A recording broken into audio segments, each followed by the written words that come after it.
નમસ્કાર, આપ જોઈ રહ્યા છો TV13 ગુજરાતી। આપની સાથે હું છું લવલીન। બુલેટિનની શરૂઆત મહત્વના સમાચારોની સાથે કરીશું। રશિયાના રાષ્ટ્રપતિ વ્લાદિમીર પુતિન અલાસ્કા પહોંચ્યા છે। B2 બોમ્બરથી એરપોર્ટ પર ભવ્ય સ્વાગત કરવામાં આવ્યું છે। આ વચ્ચે તમને જણાવી દઈએ કે ડોનાલ્ડ ટ્રમ્પે રેડ કાર્પેટ પર પુતિનનું સ્વાગત કર્યું છે।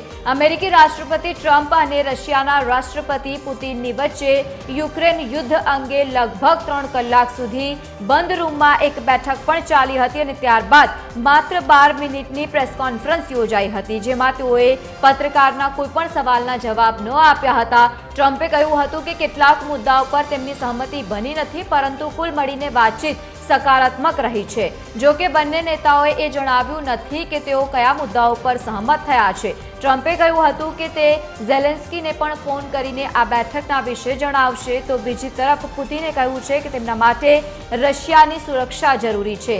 આગળની બેઠક મોસ્કોમાં યોજાશે તે માટેનું સૂચન પણ આપવામાં આવ્યું છે। પોતાની વાત કહીને બંને નેતાઓ તરત જ મંચ પરથી ચાલ્યા ગયા હતા।